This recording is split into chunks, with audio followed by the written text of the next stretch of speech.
안녕하십니까, 박사호입니다. 이번 방송은 중국의 소수민족 탄압 문제 그리고 국제사회가 어떻게 이를 바라보고 있는지를 전해드리겠습니다. 신장 위구르 지역에 집중해서 설명드리겠습니다. 위구르 지역은 지금 거대한 감옥입니다.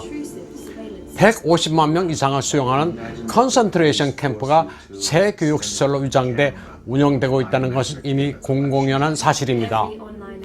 어린이들은 타가소란 이름의 수용시설에 부모 몰래 끌려가 민족 동화 교육을 받고 있습니다. 전 지역에 안면 인식 카메라가 설치되고 지나는 곳마다 검문 검색을 받습니다. 그런가 하면 음식 만드는 데 쓰는 칼도 무력 봉기를 막기 위해 바코드로 등록을 해야 합니다. 중국의 초감시 사회는 신장 위구르 지역이 테스트 베드입니다. 위구르 지역을 보통 중국에서는 신장 위구르라고 합니다. 여기서 신장이란 표현은 뉴 테러터리, 즉 새롭게 개척한 영토라는 의미인데 청나라 때 중국에 복속됐습니다.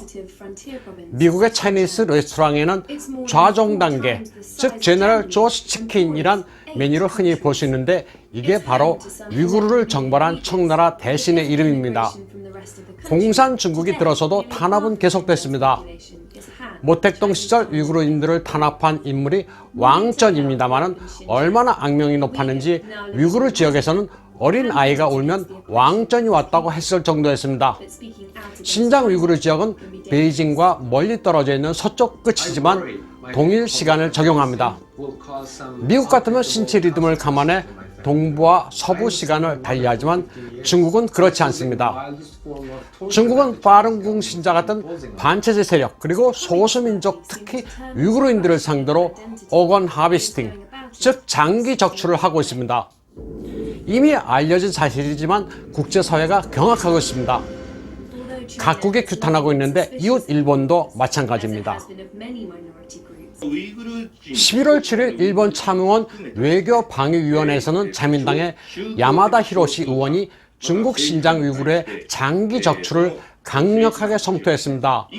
정치범에 대해서는 살아있는 상태로 장기를 적출하는 데 대해 국제사회가 상당한 우려를 표명하고 있다면서 아베 정부가 이에 대해 침묵하고 있는 것은 이상하다고 했습니다.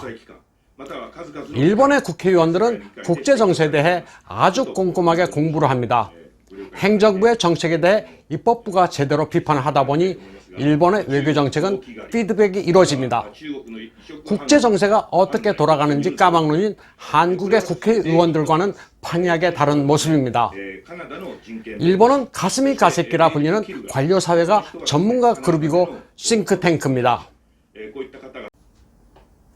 외교방위위원회에 나온 야마다 의원은 전 캐나다 주 유엔 대사인 데이빗 매터스에 져서 중국의 장기 수학 그리고 국가의 이식범죄, 국가에 의한 장기 수학이라는 책을 들고 나왔습니다. 사실 한국 같으면 팔리지도 않을 책인데 이런 책은 일본에서는 출판이 됩니다. 일본 도쿄에서는 종종 망명 위구르인들의 반중 시위도 벌어집니다. 일본 경찰들은 중국인들의 방해로부터 이들의 시위를 철저하게 보호합니다. 위구르인들뿐만 아니라 도쿄에는 홍콩인, 티베트인, 몽고인들도 머무르면서 일본 정부에 대해 중국에 압박을 가해달라고 요구합니다. 그리고 그들의 주장을 주기적으로 발표합니다. 중국의 탄압을 받는 망명 정부가 일본에서는 보호를 받습니다. 이들의 존재는 일본 정부가 국제 외교에서 효과적으로 사용하는 카드도 되고 일본이 국제적으로 통용되는 보편적 가치관을 가지고 있다고 홍보하는 데도 사용됩니다.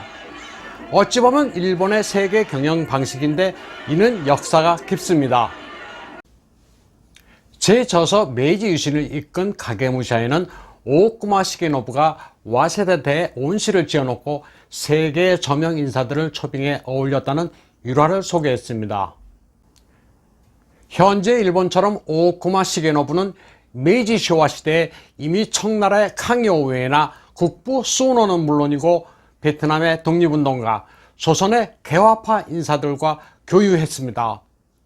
한국인은 지금도 조선시대를 살고 있습니다. 일반 국민은 물론이고 대부분의 정치인은 물론 지식인을 자처하는 사람들도 세계가 어떻게 돌아가는지에 대해 눈과 귀를 닫고 살고 있습니다. 오늘 방송은 여기까지 하겠습니다.